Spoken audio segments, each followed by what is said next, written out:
Welcome to the Buick Outdoors Podcast. I'm your host, Sheldon Marion, and on this podcast, we dive deep into the outdoors. We discuss hunting and fishing techniques, give you tips and tricks, tell stories, and everything in between to help you enjoy the outdoors. This podcast is brought to you by Northbound Gear. Northbound Gear is designed for maneuverability and durability and is made to last through even the toughest of elements. My go-to for their pants is the water resistance adventure pants and their lined waterproof jeans. I've worn them while out ice fishing, crawling through the woods bear hunting, and on the west coast out on the boat.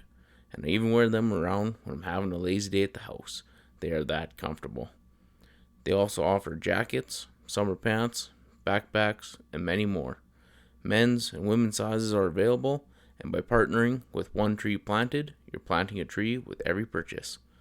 Check them out for yourself at northboundgear.co, and when you use my promo code Sheldon15 at checkout, you'll receive 15% off your order. That's northboundgear.co and promo code Sheldon15.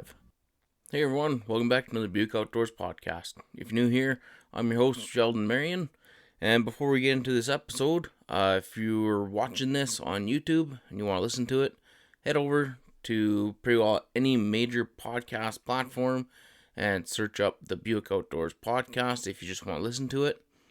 If you are just listening to it and you want to watch the video version, head over to our YouTube channel and there'll be a podcast playlist, as well as there's a playlist for all of our other outdoor adventures: hunting, fishing, exploring, cooking.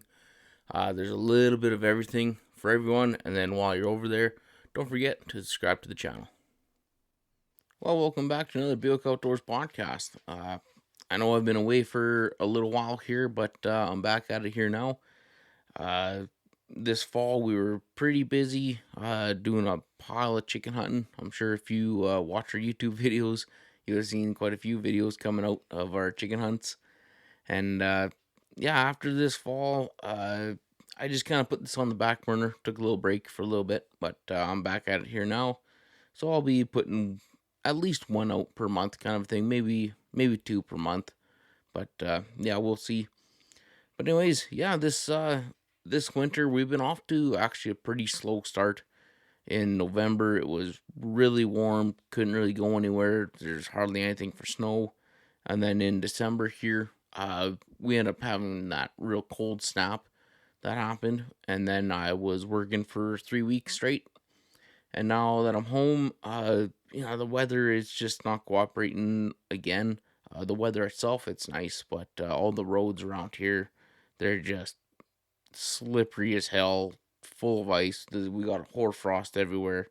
So I've been just kind of hanging out at home, to be honest with you. I did make it out to Ingle Lake, and I was going to try to do a overnight fishing trip out there, along with do a review video on my ice auger, and I was able to do the review video, but as soon as I punched through the ice, the water started to come up through the ice, and there was about 1.5 inches of flood water out there.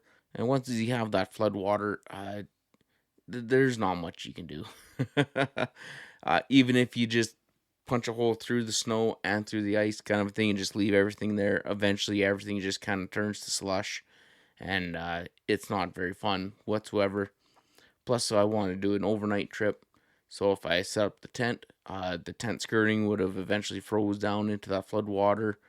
My cot would have went through the snow and got into the water, and then plus I had the dogs out there with me as well.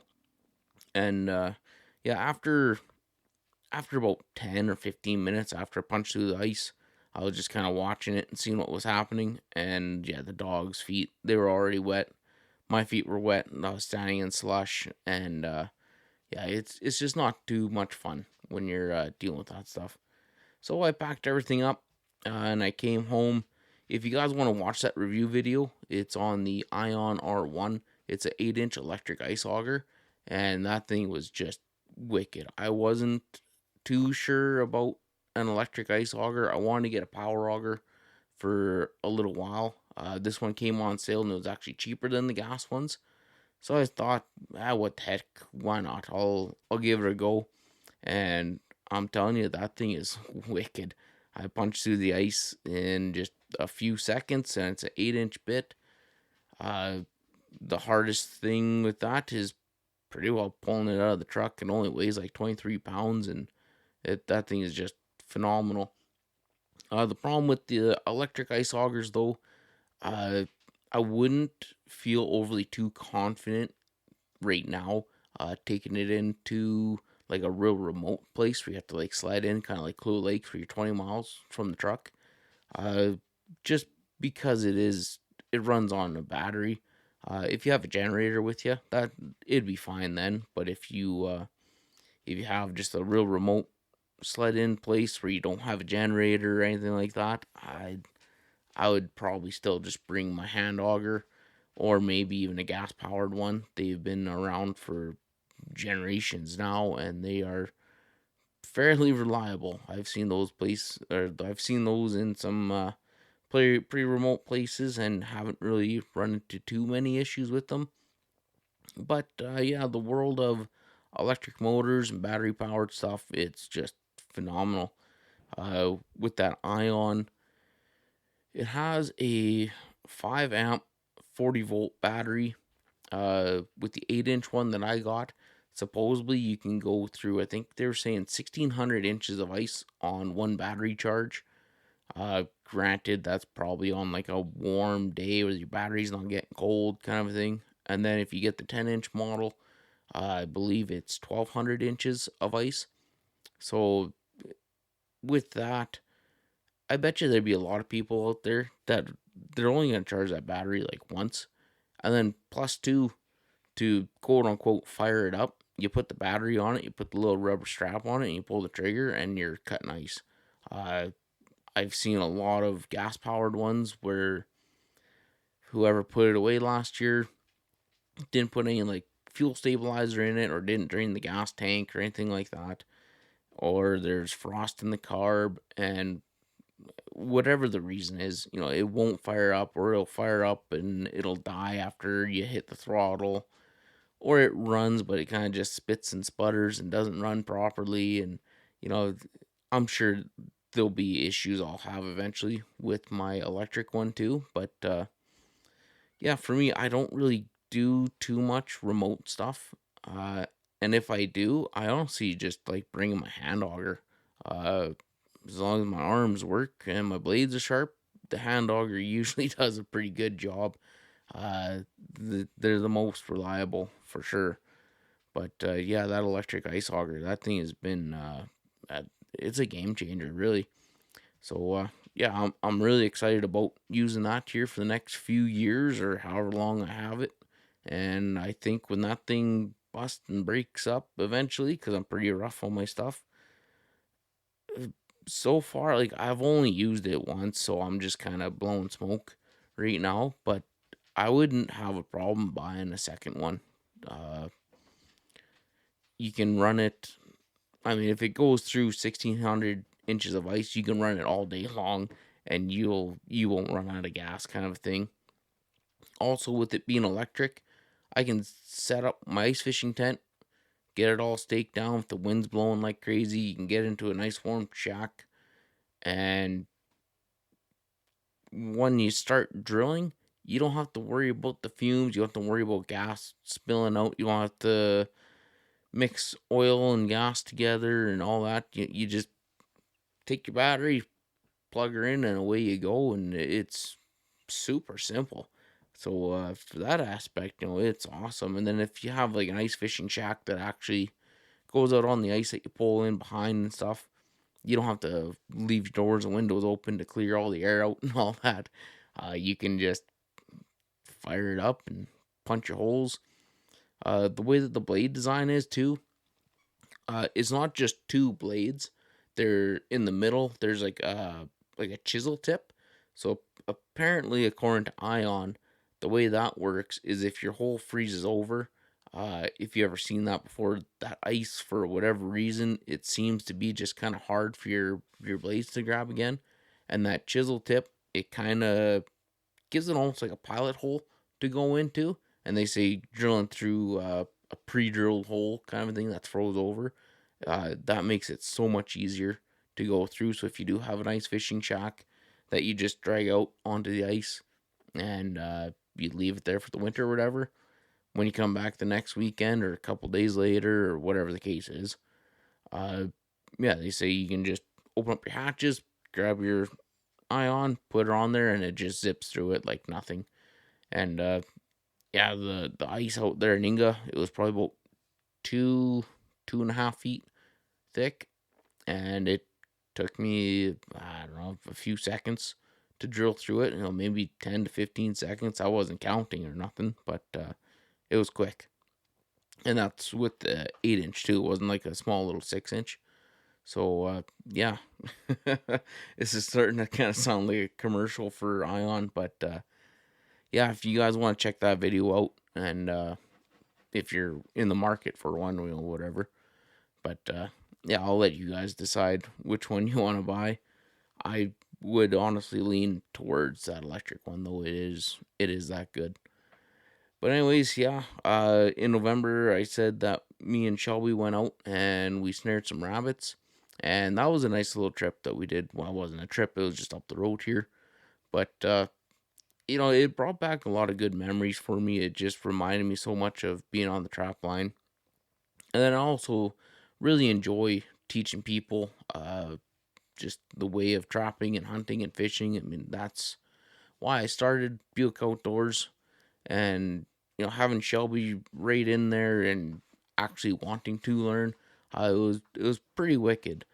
Uh, and it just, yeah, it reminded me so much of running the trap line too, where you head out to the bush, you're looking for sign, you eventually see where the rabbits have been running down the road, you find where their little paths are and stuff, and you always set on site and showed Shelby how to initially make a snare, how to set it, how to make your guide sticks, put the little chin stick up. You can do one where it has like a drag pole, and she was right in there with me, and she enjoyed the heck out of it. And then the next day when we were going out and just checking her traps, we're not checking her traps, checking her snares, and it just reminded me so much of our trapping days, and it was just like a nice, soothing, calm drive. It's, man, I miss that so much. It sucks that the fur industry is taking a turn for pretty well the worst, but it is what it is. I'm just glad that I got the opportunity growing up to call myself a trapper there for a little while, anyways. And even when we were out trapping, I know a lot of people, they think trapping is all about killing an animal for the hide, but for me anyways, it was never about that. Uh, the catching an animal and getting its hide was like a byproduct of why you were out there almost. You know, Getting to go out into the bush where everything is relying on you, kind of a thing. Uh, it's such a nice, calm feeling almost when you're out there, and you know that whatever happens is because of you.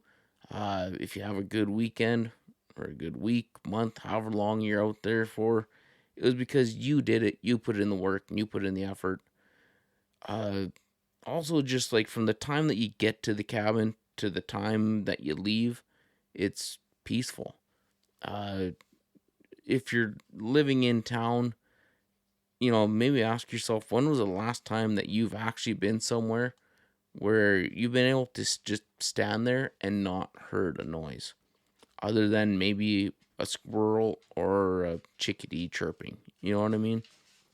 And for us, we had that every single weekend out on the trap line. And oh man, I'm telling you, it was just the one of the best feelings in the world is feeling at peace and being out at the cabin on the trap line. You felt at peace the entire time. So that is what I truly miss about trapping. It has nothing to do with killing a marten or a fisher or a squirrel or a lynx or wolf or wolverine, like there is pride that comes with that.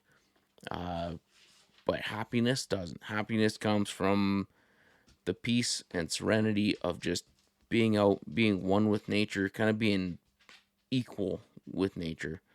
If you're in the middle of our north line, you were 40 miles from the cabin, and if you broke down, you were just like that lynx that you're going after. You're just an animal in the bush. And you just hope that you can make her back and survive the night or whatever the case may be. But, it really, really made me miss the trapping days, and it made me miss like my kind of beginnings of when I first moved out to Buick. When I first moved out here, all the roads out here, all the wells were still flowing, and the roads were plowed and graded, and there was just like endless opportunities to go outside and explore. And now things are kind of winding down. A lot of these natural gas wells, they're all kind of dying off. A lot of the places are shut in. You can't get into pretty well 80% of the roads here now. So, when I first moved out here, that's one thing I used to do all the time was drive around and set rabbit snares. So it kind of brought back that nostalgia too of like my beginnings of Buick kind of a thing, and that was, oh geez, that was about 10 years ago now. So I mean, it was like a 2-part thing, and man, it was enjoyable. But now we had a couple big dumps of snow, and rabbit tracks, they kind of disappear until it stops snowing for a couple of days. So we haven't been able to get back out yet. But eventually, I'd like to get back out here sometime this winter and do it again. But that's all just kind of depending on weather. One other thing that we are wanting to do is head out to Moberly Lake again. This time we're wanting to go a little bit earlier. Last year, I think we were out there, I want to say at the beginning and the end of March. So it sounds like we kind of missed the ling fishery that kind of happens around January and February, kind of a thing. Uh, this year though, we were gonna go there this week, but unfortunately, because of the conditions of the road, there's been a pile of accidents, trucks in the ditches, and all that stuff. So I pulled the pin on that. But hopefully, on my next set of days off, we're able to head out there and do an overnight trip in my new ice fishing tent. I got one of the Otter Pro Resort ice fishing tents. I did a review video on that, and man, that again, like it's another just amazing thing that I bought here this year. I'm really kind of upgrading everything. I'm kind of doing the buy once, cry once policy, where it does cost a lot more money, but the build of it and the quality is, I mean, there's a reason why it costs so much. With this one here, it's an insulated tent, and I've wanted to buy an insulated tent for quite a while. But when I go out ice fishing, I like to be comfortable. I like to be able to stand up. I like to be able to bring the dogs, and I have enough room where I can bring cots and sleeping bags and spend the night and all that stuff. I don't like to go out for like an hour or two.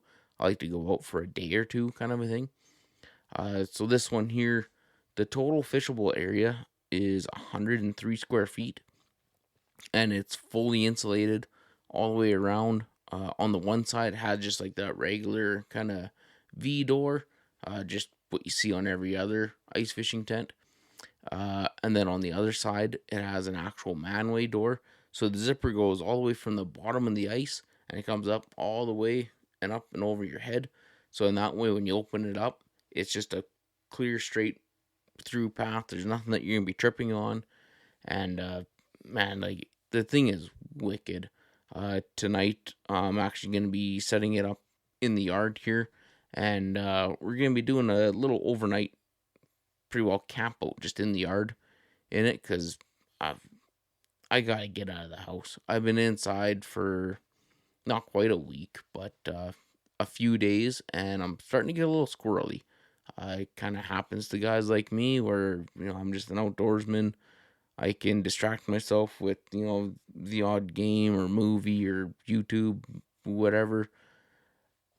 But there comes a time where I have to go outside.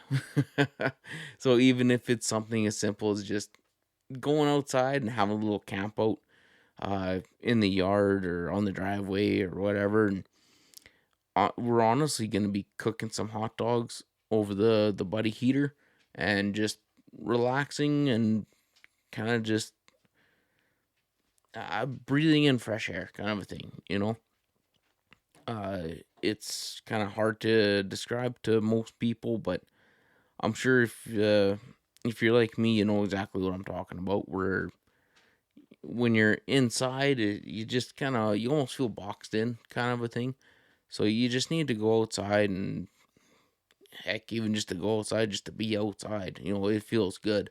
Uh, when we have like a real warm Chinook, or especially in like spring, summer, and fall, I go outside and I'll have a little fire, or I just have a cup of tea out on the porch, kind of thing, just to look at the stars, listen to one of the airplanes that flies over, and you try to get that peace and quiet. And I think for me, it's almost like I'm constantly trying to chase that peacefulness and that serenity, or whatever word I'm trying to say, and like just like that calm feeling that you get from when I was at the cabin, kind of thing.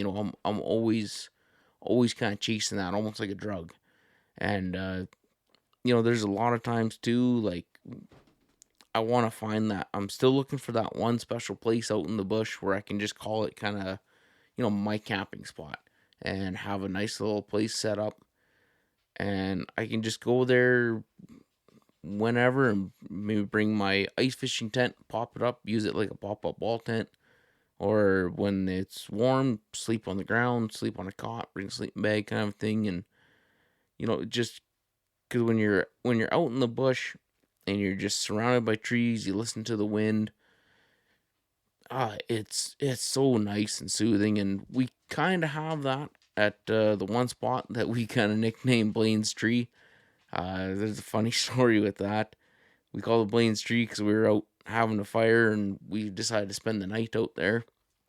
And I cooked us up some food and all that stuff. And then when we were done, I was stoking the fire, and Blaine ended up getting comfy beside a great big spruce tree, and there's a willow there, and he almost used the willow kind of like as a pillow. He kind of wrapped his arm around it, and it was kind of propping him up there. So we just named it Blaine's Tree. And we've actually been back there. Uh, I've been there, I think, 4 times now and spent the night. Shelby's been there twice. Blaine's been there once or twice as well, and we've spent the night there a few times. The one day we just went out there and had a fire and BS'd around the fire for a couple of hours.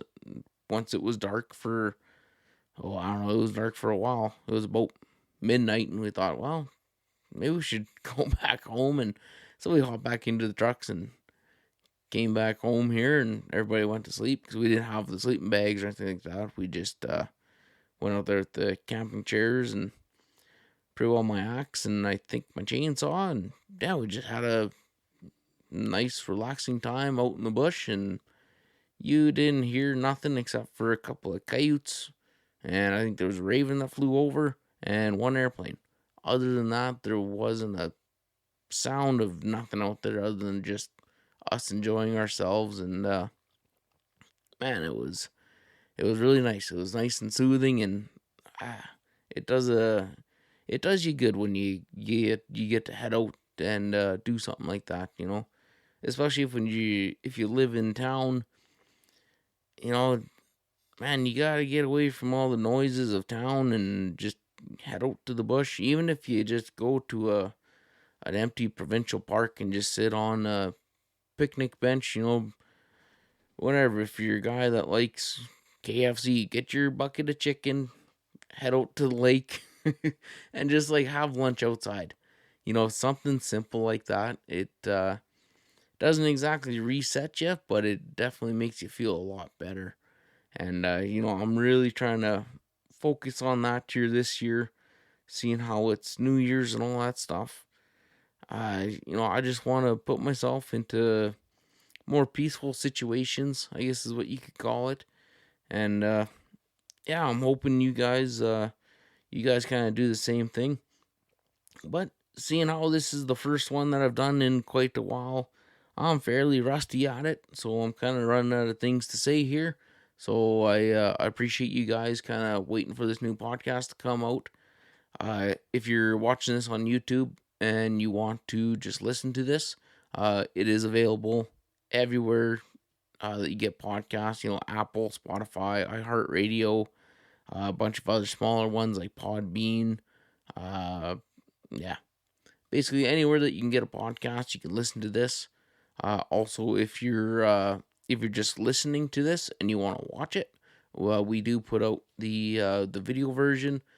It's usually just me kind of kicking back and relaxing in the office or in the holiday trailer, but I'm slowly working on getting some new microphones that are just kind of clip-on wireless microphones, and then that way I can take this out abroad. So when I'm out in the ice fishing tent or sitting around a campfire or whatever, me and one other person, if I want to have a guest on there, we can just clip on this wireless microphone and we can just do a podcast abroad. I don't know the audio quality of it, but it'll be a nice little change of scenery, anyways. Also, over on YouTube, we have, I think we're up to 216 videos there now. Uh, Most of them I'd say are good. Some of them are not so great, but there is quite a few videos over there that you can watch. Lots of gear reviews, hunting, fishing, exploring, false hunting. There's a little bit of everything for everyone. But anyways, guys, I appreciate you listening. I appreciate you watching. Please head over to YouTube and subscribe to our channel. We're growing every day, and yeah, hopefully one of these days here in the next couple of years or so, whatever, I can somehow get lucky and turn this into a full-time job. And yeah, anyways, guys, that's all for this one. We'll catch you on the next one.